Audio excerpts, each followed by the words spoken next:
나는 지금 여기에 최선을 다해서 춤을 추듯이 또렷한 의식을 가지고 진지하게 살아가고 있는가? 네, 안녕하세요. 하루 한 번 삶에 대한 끄적임, 오늘은 436일째 되는 아침이고요. 오늘까지 해서 이 아들러의 미움받을 용기를 다 읽었고, 또 아침 4시에 일어나서 똑같이 이렇게 끄적이고 있습니다. 네, 이제 오늘까지 해가지고 한 4일, 5일 걸린 것 같은데, 이 아들러의 가르침, 미움받은 용기를 다 읽었거든요. 그래서 이 책에 대한 내용을 쭉 한번 요약 정리, 그리고 키워드를 한번 얘기를 하면서 제가 생각나는 것들을 한번 소개해 보려고 하는데, 여러 가지 생각이 나게 하네요. 이 책을 딱 덮고 나니까, 지금 한 10분, 20분을 계속 멍하니 이런저런 생각을 하게 된 것 같아요. 결국에는 어떤 자기 자신이 자립하는 것, 이거는 다른 사람과의 경쟁을 통해서가 아니라 나와 스스로의 경쟁을 통해서 자존감을 갖는 거죠. 다른 사람이 뭐라고 해도 흔들리지 않는 자존감을 가질 수 있는, 자기가 바로 자립하는 것이 우선은 중요하고, 그 다음에 다른 사람과의 관계, 사회적인 관계에서 조화를 이뤄야 되는데, 그럴 때는 다른 사람을 평가하는 것이 아니라 우리는 수직적인 관계가 아니라 수평적인 관계에 있다라는 것을 인식하고 그렇게 그냥 행동하면 된다. 평가하려고 하지 마라.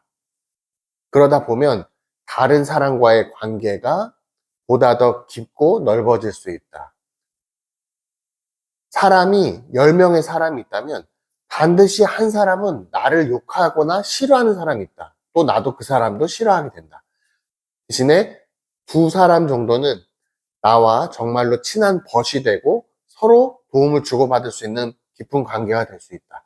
나머지 7사람은 이도 저도 아닌 사람이 된다. 그러니까 나는 그 두 사람에게 집중하고 주목하면서 그 두 사람과의 관계를 깊게 신뢰를 쌓아가면서 살면 된다.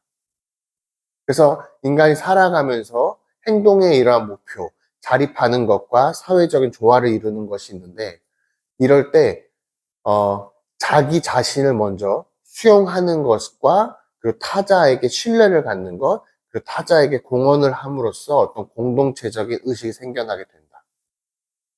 이런 것들을 쭈루룩 얘기를 하고 있어요. 그래서 내가 자기 수용이라는 거는 내가 할 수 있는 것, 할 수 없는 것을 구분을 하고 내가 할 수 있는 것에 집중을 하다 보면 할 수 없는 것은 포기하는 거죠. 할 수 없는 것, 변하지 않는 것을 굳이 거기에 스트레스를 받을 수 없고 내가 할 수 있는 것, 변할 수 있는 것에 내가 하고자 하는 것에 집중하는 그러한 용기를 가지고 집중해서 자기 자신을 계속 변화해 가는 거죠. 그러면서 자기 자신이 자립하는 거예요. 그러면 사람과의 어떤 조화로운, 사회적으로 조화를 이룰 때는 다른 사람을 그냥 무한하게 신뢰를 하는 거죠. 계속 신뢰를 하는데 배신을 하면 어떡하냐라고 물어본다면 배신을 해도 괜찮다는 거예요. 계속 신뢰를 하는 거죠. 그럴 때 내가 저 사람을 배신을 했는데 저 사람이 계속 나를 신뢰해 준다면 나는 언제까지 배신할 수 있는가를 보는 거죠. 그런 사람은 없다는 거예요.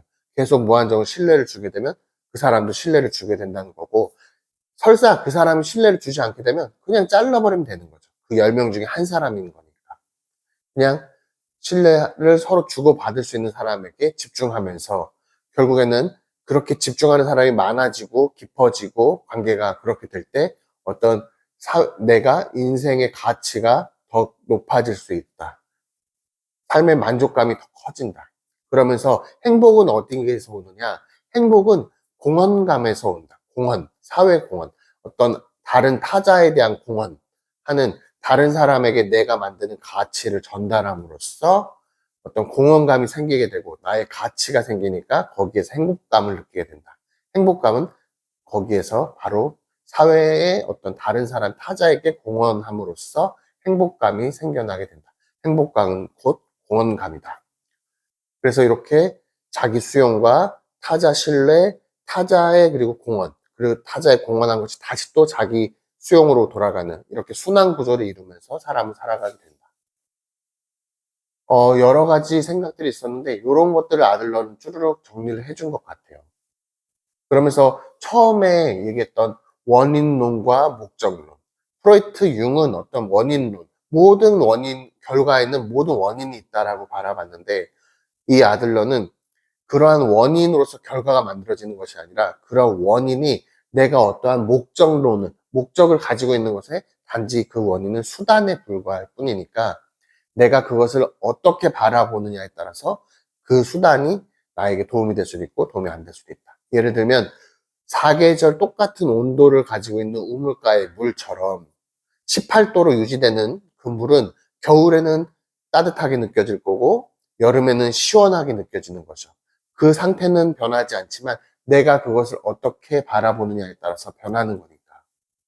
그러한 원인론과 목적론에 대해서도 얘기를 했고, 세계는 주관적으로 바라보는 것이다.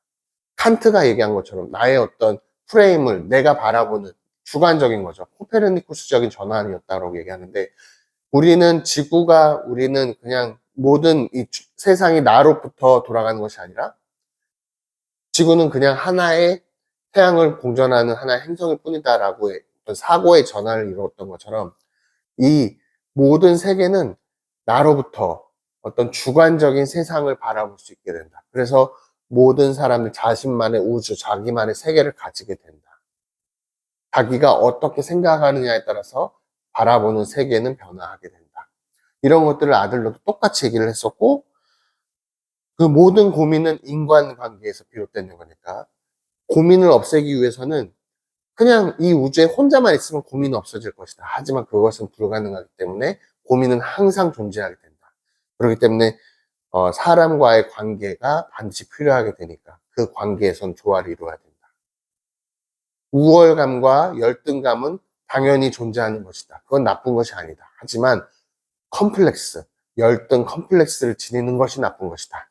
우월 컴플렉스를 지니는 것이 나쁜 것이다. 라는 얘기도 했었고. 그래서 쭈루룩 이렇게 앞에서부터 지금까지 삶을 어떻게 바라보고 어떻게 살아갈 것인가, 행복이란 무엇인가, 이런 것들을 조금 더 생각을 깊게 해주는데 도움을 주는 것 같아요. 그러면서 저는 오늘 아침에 계속 생각을 한 게 뭐냐면, 맞다. 그 의식적으로 그렇게 생각하는 거, 아들러가 생각하는 거, 여러 가지 철학자들이 생각하는 거 알겠어. 그래서 나는 그러면 어떻게, 진짜로 내 행동은 어떻게 하나씩 무엇을 바꿀 수 있지? 나는 뭘 행동해야 되는 거지? 라는 거를 계속 고민을 한 것 같아요. 그랬을 때 여기에서 아들러가 딱 답을 내려주죠. 지금 여기, 내가 있는 이 지금 여기에 춤을 추듯이 집중하면서 살아가라. 목적, 그 꼭대기에 산을 오르는 인생이라는 걸 등정이라고 바라본다면 우리는 그 산 꼭대기에 올라가기 위해서 살아간다라고 하면 이 꼭대기에 있는 그 순간, 꼭대기에 다 올랐을 때 그 찰나의 순간을 위해서 사는 것이 아니라 지금 대부분의 삶은 이 올라가는 과정 안에 있다. 그러니까 이 올라가는 이 찰나, 순간조차 우리는 춤을 추듯이 즐겁게 살아야 한다. 그리고 진지하게 살아야 한다.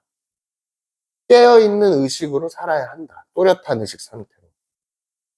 라는 거를 계속 느끼는 것 같아요. 오늘 아침에도 내가 지금 이렇게 무언가를 집중하고 즐기면서 또렷하게 내가 진짜로 원하는 것을 하면서 살고 있는가. 이런 거에 대한 오늘 나는 또 무엇을 하면서 정말로 즐기면서 하루를 보낼 수 있을까? 내가 지금 지내고 있는 것이 내가 진짜로 원하는 것인가? 내가 원하는 것이 아니라면 아니면 내가 생각 없이 5%의 주도자와 95%의 그냥 따라쟁이들이 있는 거. 그러니까 인생이라는 거는 누구나가 다 본능적으로 그냥 다 대부분의 사람이 생각 없이 사는 게 일반적인 거죠.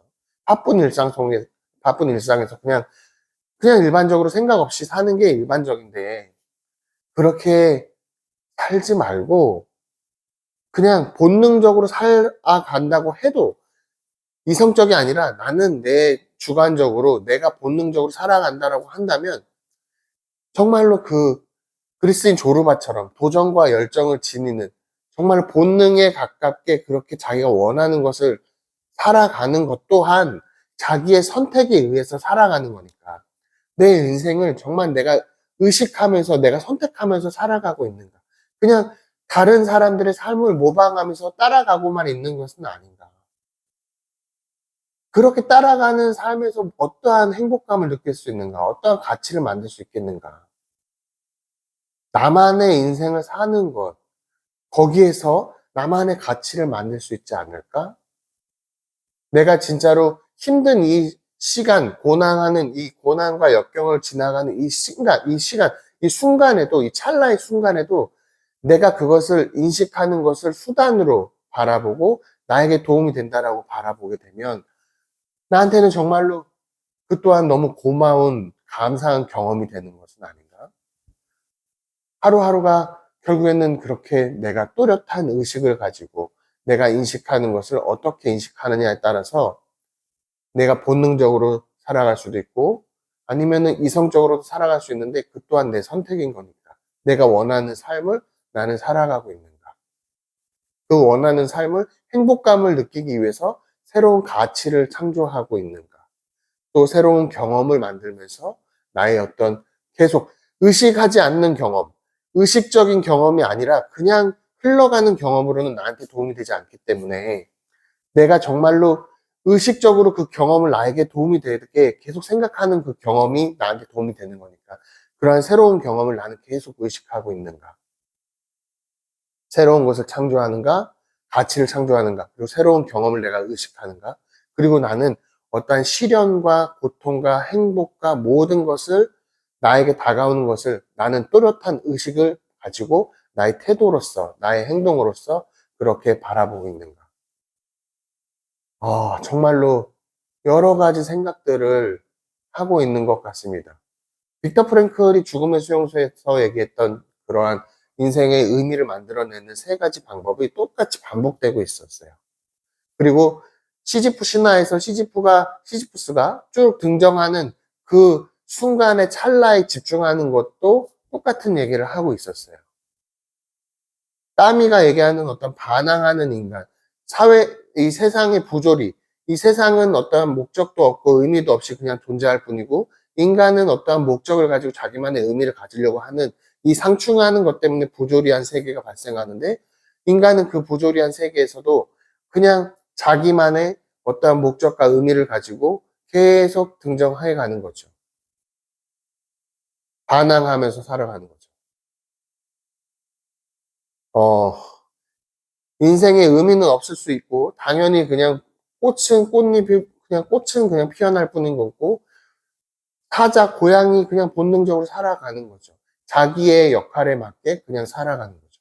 인간의 역할은 어쩌면 또렷한 의식을 가지고 자기만의 행복감을 추구하면서 자기만의 가치를 만들어가면서 그냥 살아가는 것. 그것이 어쩌면 인간의 어떤 존재의 이유일 수도 있겠구나. 나의 존재 이유일 수도 있겠구나. 오늘 또 쓸데없는 소리일 수도 있는데 정말로 여러 가지 생각들을 좀 하게 된 것 같아요. 살아가면서 굳이 막 스트레스 받을 필요 없다. 10명의 사람 중에 한 사람 때문에 내가 굳이 스트레스 받을 필요 없다. 그냥 두 사람에게 집중하면서 나와 마음 맞는 사람들에게 집중하면서 신뢰감을 쌓으면서 다른 사람에게 가치를 전달하면서 하루하루 또렷하게 의식함을 가지고 이 순간 지금 여기를 진지하게 정말 춤추듯이 즐기면서 살아가도 정말 짧은 인생이다. 아, 뭐 이렇게 내가 근데 오늘 심각하게 진지 이게 심각한 것과 진지한 것은 다르다. 심각해지지 말라고 그랬는데 나 왜 이렇게 심각한지 모르겠네. 진지하게 하루를 나의 이 소중한 시간을 오늘 하루를 또 살아가야겠습니다. 네. 가치 있는 하루, 정말로 새로운 경험하는 하루, 정말 춤추듯이 즐거운 하루 되시길 진심으로 바라면서 이만 마치도록 하겠습니다. 좋은 하루, 즐거운 하루 되십시오. 구독, 좋아요 부탁드리면서 내일 또 같은 시간에 뵙겠습니다. 감사합니다.